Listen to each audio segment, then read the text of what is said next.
بسم اللہ الرحمن الرحیم. میرا نام ہے خالد ظفر اور ریڈیو ٹی وی آرٹسٹ ہوں. کل میں نے ویڈیو بنائی تھی فضیلہ غازی پہ، اور جب بن گئی تو میں نے اس کو اپلوڈ کر دیا. بعد میں مجھے شکایتیں آئی کہ اس میں آواز نہیں ہے. میں نے سنا واقعی آواز، میں نے جب چیک کیا اس میں تو آواز ہی نہیں ہے. تو اصل میں مائک وائک ابھی نیا سسٹم لیا ہے نا، تو اس کا مجھے اتنا وہ نہیں پتہ تھا. میں نے بہرحال اس وقت جو ریکارڈنگ کر رہا ہوں یہ پہلے ریکارڈ کیا میں نے ذرا سا پیس، مائک چیک 1 2 3 وغیرہ. تو اس میں پھر میں نے پلے بیک کیا تو آواز آ رہی تھی. تو میں نے ابھی چیک کر کے ریکارڈ کر رہا ہوں، اور انشاءاللہ امید ہے کہ یہ صحیح ہوگی. اچھا جناب، قصہ یوں تھا کہ میں ایکسٹمپور بولتا ہوں تو مجھے اسکرپٹ کا نہیں ہوتا کہ ایک لائن بولنی ہے پھر یہ لائن نہیں، یہاں سے بھی شروع ہو جائے. تو فضیلہ غازی کی میں ایپیسوڈ بتا رہا تھا کہ بھائی فضیلہ غازی نے بڑے اسپیشل طریقے سے یہ ٹی وی کی دنیا میں آئے.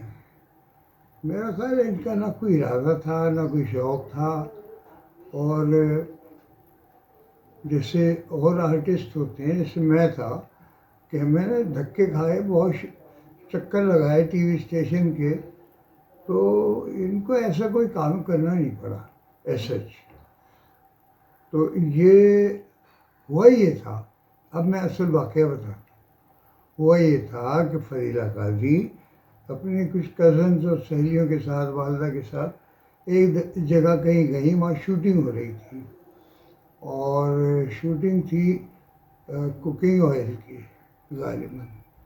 اور کیونکہ بات پرانی ہو گئی ہے تو اس میں اس زمانے کی بہت بڑی ماڈل وہ کاسٹ تھی، اور ان سے وہ کام لیا جا رہا تھا. اور میرا خیال ہے اشتیاق کیمرے پہ تھا. اکوپمنٹ ہمارے ہی تھا، نیدا اسٹوڈیو کا. کیمرہ مین شاید اشتیاق تھا، ڈی او پی. تو وہ انہوں نے میں ان ماڈل کا نام نہیں لینا چاہ رہا، جانتا ہوں انہیں میں. تو وہ ہو گیا جب انہوں نے وہ کوئی مکالمہ بولا، یہ تیل ایسا ہے، یہ ایسا ہے، یہ گھی ایسا ہے، اور پھر آپ بھی اس میں بنائیں. تو ڈائریکٹر صاحب کو وہ جو کلائنٹ تھے وہ بھی شوٹنگ پہ تھے. انہوں نے کہا یار یہ بچی ہے نا، اس کو بھی ذرا ٹرائی کر کے دیکھیں.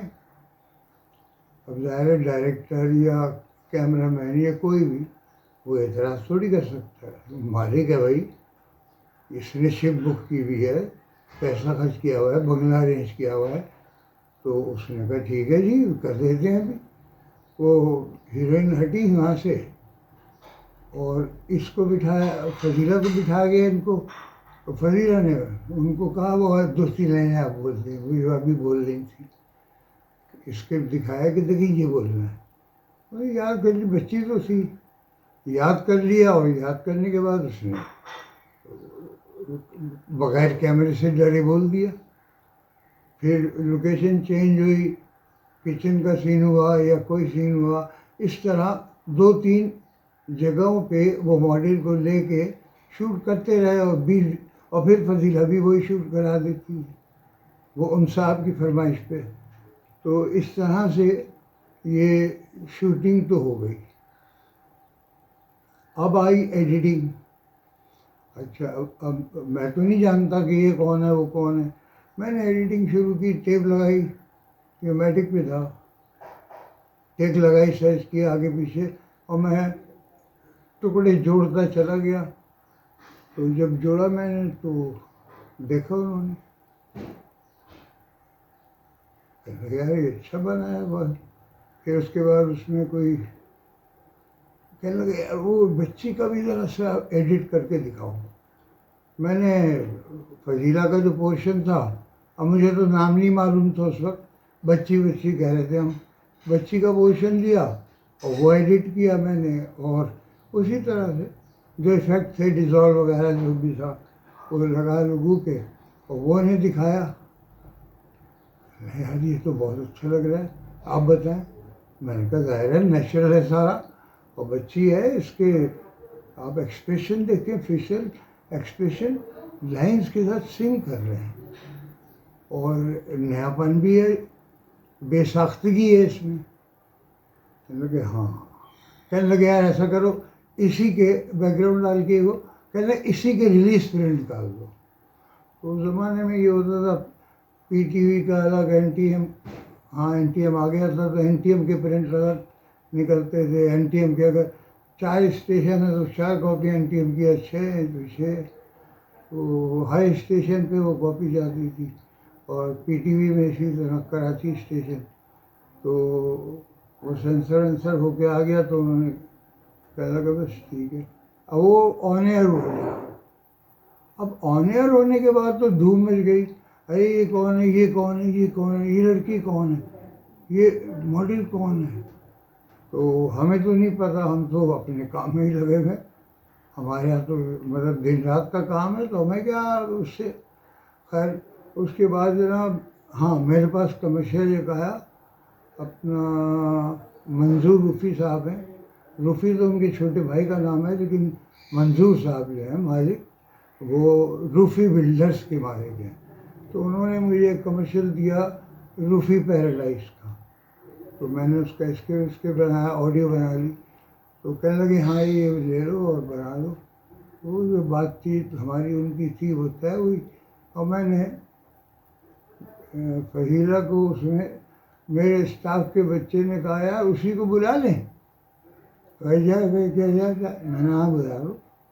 اب یہ لوکیشن وہ ہے, تو اب آرٹسٹ کا یہ ہوتا تھا ظاہر ہے لے کے ہمیں ہی جانا. تو ہم گئے اس لوکیشن پہ, جا کے وہ پورا کمرشل شوٹ کیا, اور بہت اچھا ہوا. اور میں اس پہلی دفعہ دیکھا تھا فضیلہ کو, اس سے پہلے میں نہیں دیکھا تھا اور نہ میں جانتا تھا. تو ماشاء اللہ بڑا اچھا ہوا. پھر ہم نے ایڈیٹ کیا. پھر اس کے کچھ عرصے کے بعد میں ٹی وی اسٹیشن گیا تو دیکھا کہ ٹی وی کے فلور پہ کسی کام سے میں گیا ہوں گا, دیکھا فضیلہ سیٹ پہ. میں ہاں, ارے میں نے کہا تم یہاں کہاں. کہنے لگی بس یہ لوگ پیچھے پڑ گئے کہ نہیں آپ کریں آپ کریں. بولے فضیلہ کو کوئی محنت نہیں کرنی پڑی. میں ٹی وی اسٹیشن کے کام کرنے کے لیے ایک فارمولہ یہ تھا اس زمانے میں بھی کہ بھائی پہلے اپنے شناسہ رشتہ دار دوست احباب ان میں تلاش کرو کہ ان میں سے کوئی ہے جو پی ٹی وی میں کسی کو جانتا ہوں. تو یہ ہے کہ تو ان کا نصیب میں میرا جیسے میں نہیں جانتا, میرے خاندان میں کوئی نہیں جانتا تھا کہ بھائی کوئی پی ٹی وی پہ. تو اس طرح ہوتی تھی کاسٹنگ. لیکن ان کی کاسٹنگ جو ہوئی وہ تھرو ایڈورٹائزنگ ہوئی. اب ایڈورٹائزنگ میں ان کا بڑا شعبہ ہو گیا. تو پھر اس کے بعد انہیں پی ٹی وی نے بلایا بڑی عزت کے ساتھ, اور بہت عزت کے ساتھ کام کیا انہوں نے, اور بورن ٹیلنٹ تھا نو ڈاؤٹ. اور ماشاء اللہ بڑی خوشحال زندگی گزار رہی ہیں. پیسہ ہمارے بچوں کی ذرا ہے. ان کا جو ہسبینڈ ہے تو شاید بیٹے کی شادی بھی کر لی ہے انہوں نے. تو ماشاء اللہ اتنا وقت گزر گیا پتہ ہی نہیں چلا. اس طرح وقت گزر گیا کہ بچہ بھی بڑا ہو گیا, جوان ہو گیا, اور اس کی شادی بھی کر دی انہوں نے. تو یہ واقعات ہیں بھائی, اور بھی ہیں بھی بتاؤں گا.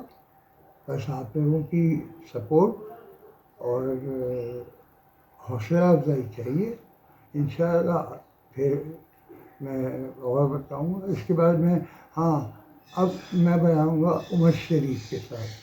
میرا بہت وقت گزرا ہے عمر کے ساتھ بھی, تو یہ میں بتا رہا ہوں. اب نیکسٹ جو بناؤں گا میں ایپیسوڈ وہ عمر شریف کی ہوگی, لیکن یہ اپنی جگہ ہے. تو فریدہ قاضی کے 10 میں سے 10 نمبر.